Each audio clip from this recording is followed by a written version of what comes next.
Okay, Anita wrote in about her 24-year-old son, Orin. She says that 2 years ago, he graduated at the top of his class from NYU's Stern School. It's a highly ranked business school.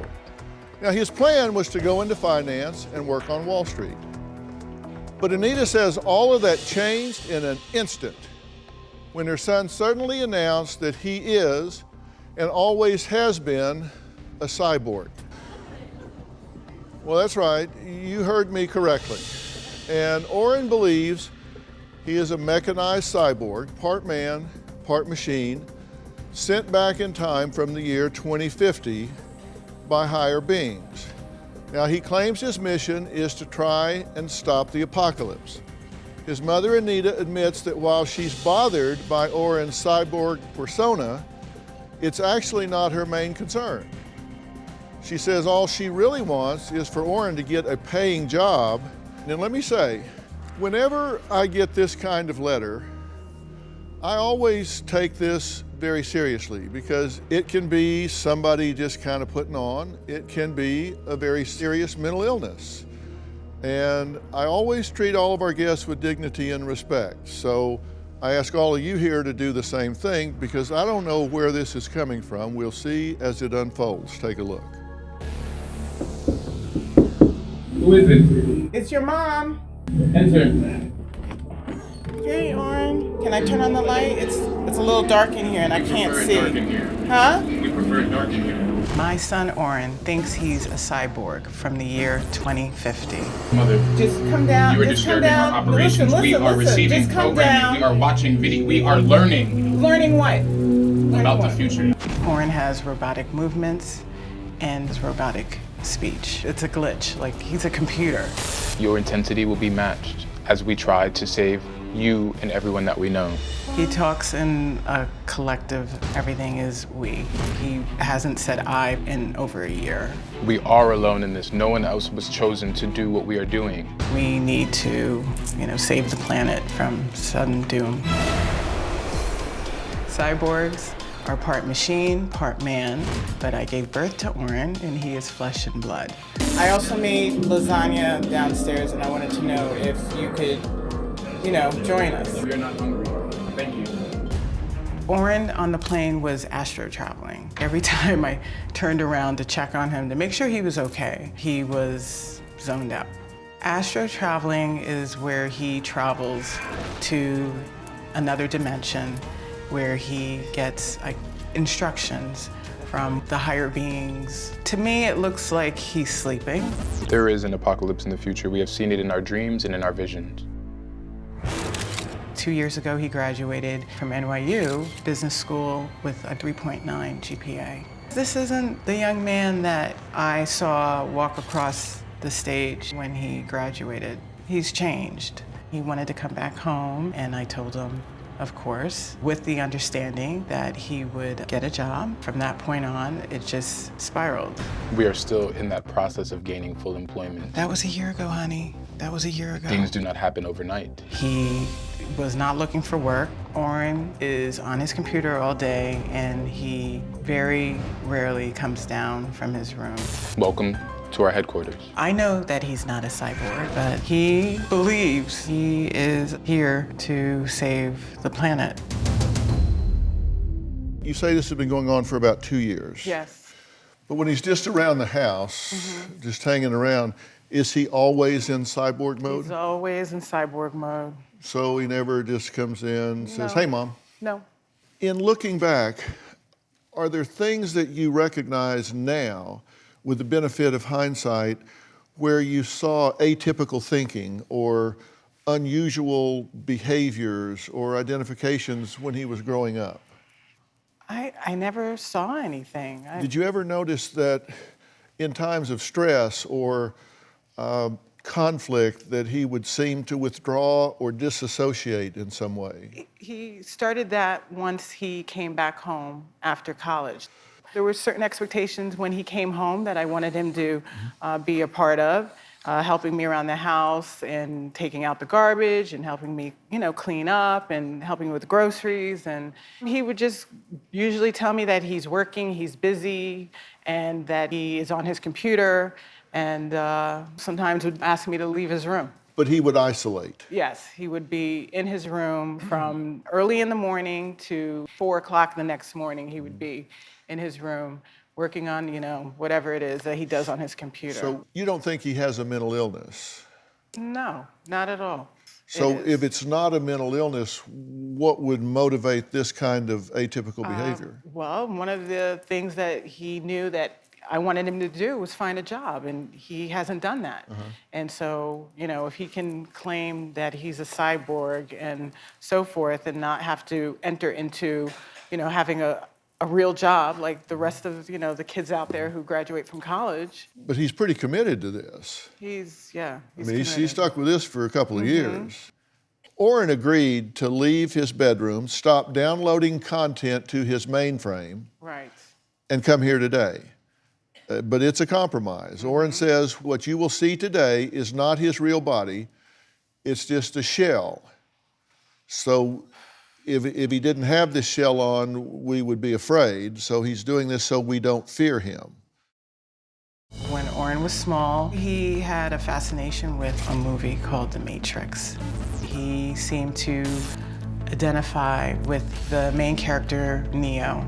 Neo's character is there to, I guess, uncover this world that was virtual, and therefore he somehow goes into this computer program. Orin must watch The Matrix at least once a week. I believe that is the thread that maybe might be running through him believing that he's a cyborg. Well, 2 years ago, Orin says he was awakened to the fact that he is a cyborg from the future sent back from the year 2050 to prevent the destruction of our planet. Welcome to our headquarters. Hello, we are Orin, a digital and collective conscious and cyborg from the year 2050, sent by a higher civilization to save mankind from the Matrix. We refer to ourselves as we because individuality has created rifts between people. How will they know who we are if we do not do what we do? If we do not accumulate resources through the internet? Right. You are not making very much sense to us. Okay. The turning point for us was leaving college. Orin was going to enter the Matrix. Orin was going to become a broker, work a 9 to 5, have kids, get married, die. There are a lot of people right now who have a full-time job and then they do the other endeavors that they want to do. This is not an endeavor, this is a mission, this is a purpose. But we realize we must now wake up the human conscious to the perils that corporations and humans themselves are creating. And now the new threat, artificial intelligence. We always knew that we were different. This body is our current form. We believe that we can take other forms. We do not want to alarm humanity, which is the reason we have taken this shape.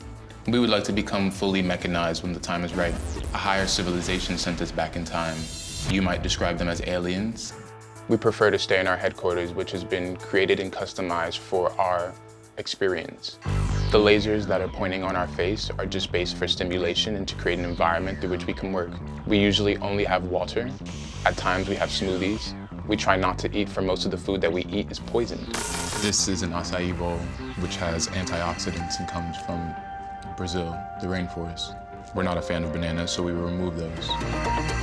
There is tension between our mother and us. The issue is our lack of matriculation into the real world, into the corporate world, into becoming a productive member of society. We're not here to fulfill someone else's dreams. We are here to complete our vision. This is our job. It is a 24/7 job to spread awareness, to take time out of our schedule to come here to LA and speak with DrPhil. We are busy. So why did you take time out to come here? Because we wish to spread our message. And give me the principal tenets of your message. We are a collective conscious and a cyborg sent from the year 2050, sent from a higher civilization to warn people of the incoming apocalypse. How will it end? With environmental disaster, technological singularity, disease, and famine.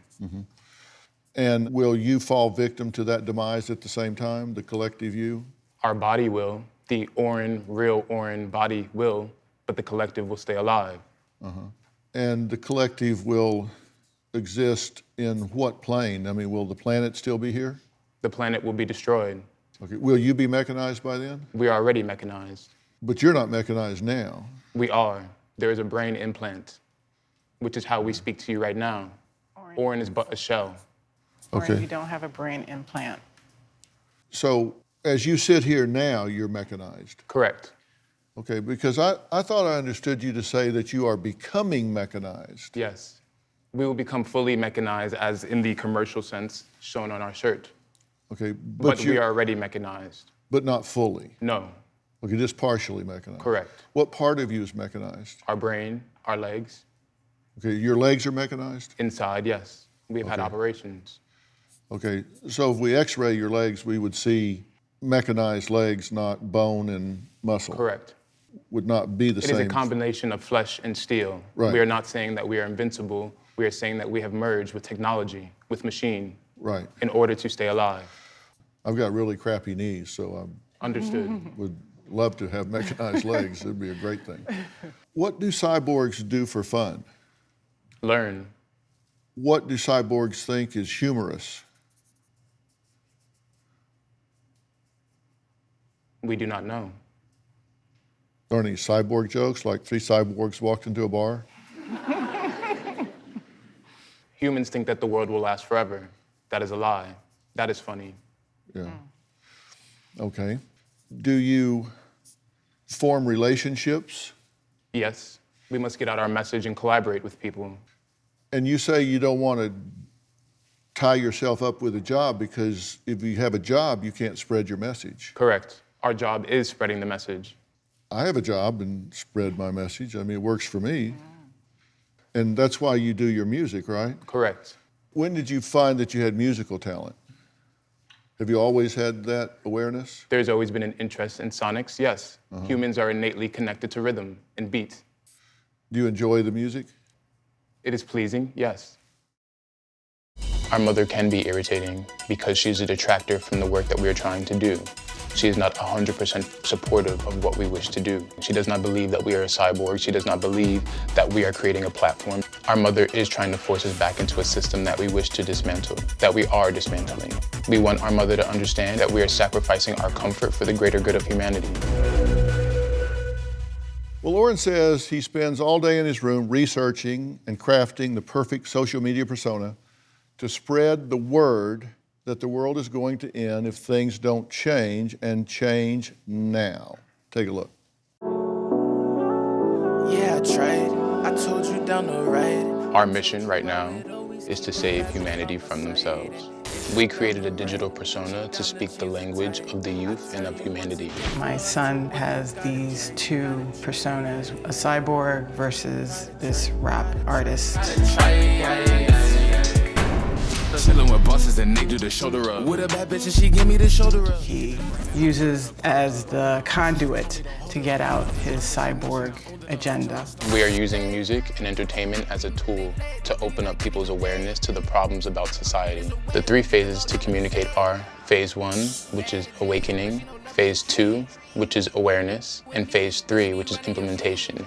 We are currently in phase 2, telling people that they are being lied to and poisoned. We have been awakened by the higher civilization for our purpose and duty to save humanity. Orin uses his rap persona to get the message out to his followers. This is the way that he is able to change the way people think.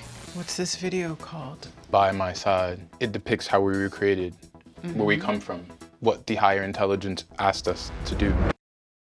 He's not making any money.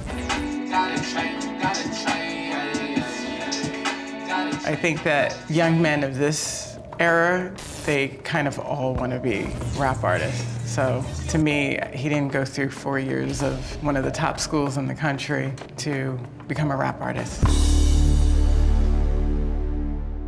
Okay, what do you think about what he said so far and what our conversation has been? I think it's nonsense. I mean, Orin, you're wasting your life right now in your bedroom, living in a fantasy bubble. You're not a cyborg. You're my son, I love you, but you're not a cyborg. And we can't live like this anymore. And you've got 2 younger siblings underneath you who are watching this. What, so that they're supposed to go to college and then end up doing, the same thing, that they can just sit up At least they would in go my to house? college. Huh? At least they would go to Yeah, college. but the whole point of We are going to providing a college message for is them. that you continue on your journey and If that anything, you we are a have role model, career. showing that we are not letting detractors distract us from our greater vision. Orin, this is all nonsensical. If This you have a doesn't make vision, any believe in it. sense. This is a vision that is not based in reality. You're not living Who in is a based in realistic. reality? You're living in my you're living in my home, and you're not contributing. That's not realistic. Let me ask a few questions. You say you come from the future, and one of the things that you would know from a scientific standpoint is that you have to consider all data points. You have to consider everything. You don't prejudge anything, right? You gather data. Is it possible that you're delusional? No. To you, we might be, but to us, we make perfect sense. Well, Can we give you an example? That wasn't the question. The question is it possible? Anything is possible. Okay, that's what I expected you to say, because if you're at a higher order of thinking and you're approaching this from an objective and scientific way, you have to account for the possibility that your thinking is delusional. Correct. You can't dismiss that. Correct. You were going to give me an example. Forget it. Okay, because I'm trying to find out, you're coming from the future, what is a message that's new? Artificial intelligence. There's nothing novel about artificial intelligence. You know about artificial intelligence because of what you've seen, read, and heard. Here are your cyborg predictions and beliefs. An artificial intelligence takes over the planet. Well, according to James Lovelock, a famed environmentalist, artificial intelligence will soon overwhelm us and remake the world. That didn't come from 2050. That's a very well-publicized position today by Dr. But that Lovelock. is if our goals and artificial intelligence goals are aligned. A lack of alignment could mean that they break out. You said we're going to run out of natural resources, crops, and food. Well, according to the World Economic Forum, by 2050, 9 billion are headed towards food security crisis. That's nothing new. Tell me something I don't know that comes from 2050. You are making the assumption that everybody has these same principles and values, that everybody has read these articles. No, What I'm about the making the people who- assumption that you know about it because you did read the articles. Correct. We do know Not this. because you got it from the year 2050. And you said something that I found really interesting when we were interviewing you. And because you're from the future, but listen to something that you said. Mother, Just come down. you are just come disturbing down. our operations. Listen, We are listen. receiving Just come programming. down. We are watching video. We are learning Learning what? Learning about what? the future. You said you're learning about the future. I thought you were from the future. We must still inform ourselves.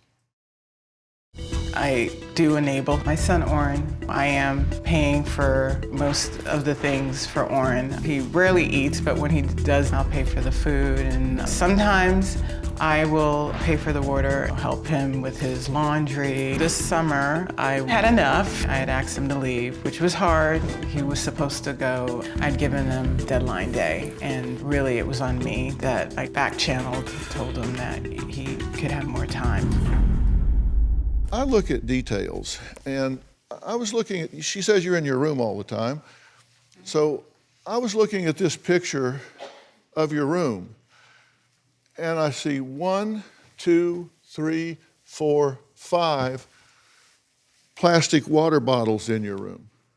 And you're a role model.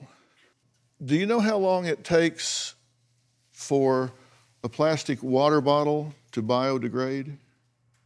Educate us. About 1,000 years.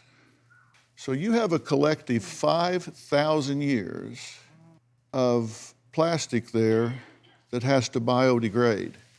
But yet you want me to believe that you're here as a role model sent to save our environment. We are not perfect. Oh my goodness. We also own a swell bottle. You also what? Own a swell bottle. What's that? It is a reusable and recyclable bottle that we can fill up that keeps the temperature cold or hot depending on what the temperature of the liquid is. Mm-hmm. Yeah. We call that a thermos. Oh my goodness. Here's the reason that this is of importance to me. If you really are passionate about the things that you're talking about, you could have a whole lot greater impact by approaching this in a way that would be taken more seriously than telling people that you're a cyborg, even if you are. And it would seem if higher beings had sent you back to accomplish a task, you would want to do it in the most efficient way possible. It just all seems illogical if you're serious about what you want to accomplish. Is any of this getting through to you, Orin? Of course, we are listening. Okay. When you were younger, the Orin before the collective consciousness,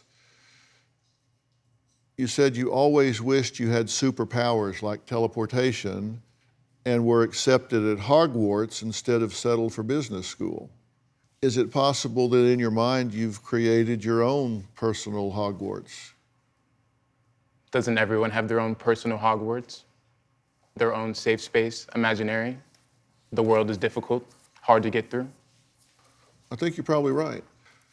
And the thing to do is manage that in such a way that you can be most effective. Because you say you're a cyborg, but you're actually an entitled cyborg because you don't have a job. You're not pulling your own weight in the here and now, and you're not achieving what you say you were assigned to do.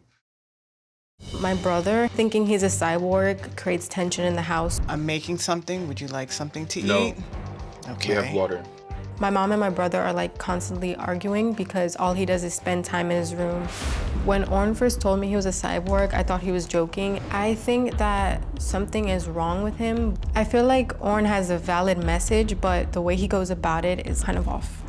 I think something maybe happened in college that could have triggered the reason why he believes he's a cyborg. He was always pretty quirky, but I feel like it's been taken to the extreme with the robotic stuff. He used to be fun and energetic because we would always go out to the beach, and now there's no time for that, I guess. Orin has told me that he went to the future in 2050 and he's seen everything. Orin said he has seen the end of the world and that technology has taken over. I usually walk away when he says stuff like that because it usually upsets me and frustrates me sometimes. I'm surprised my mom has been this patient. Why don't you get a couple of these water bottles in a bag, take them outside for the recycling? Tomorrow. Why don't you do that now? We're busy. You're not busy. If you want to save the world, you should recycle. I feel like I expected him to get a job since he went to a good college. No one has really expected him to want to become a rapper, much less a cyborg. I feel like my brother might be at his tipping point because I've never seen it get this bad. He doesn't eat, he doesn't interact with anyone anymore, and it's starting to worry me. I feel disconnected from Orin. I want to be closer like how we were before. I miss my brother Orin, and I want him back. You say you miss your brother. What do you miss? We would laugh a lot. We would hang out with my other sister, and I just feel like it's been such a long time since I've had that, and like I don't really feel cherished. You know, to have a sister. He doesn't cherish his family. Yeah. It's like we're not important to him. Do you miss your sister? Do you miss spending time with her? We live in the same house. Now answer my question. We were all flown out to Los Angeles together. We went to the Santa Monica Pier yesterday. That can be rekindled. But that was the first time in months where we've actually spent time together. Usually Did you enjoy the time you spent with her? It was pleasant, yes. Do you think that your mother enables him? She is a really nice person, and so I feel like she's really patient. But I wouldn't call her an enabler because I've seen her like try to kick him out, and like I feel like it's also my responsibility that he's still not doing what he needs to do because I was, I made her feel like for like wanting to kick him out. So, I feel like we're all guilty. Like. But she tells him to get a job, but she doesn't enforce it.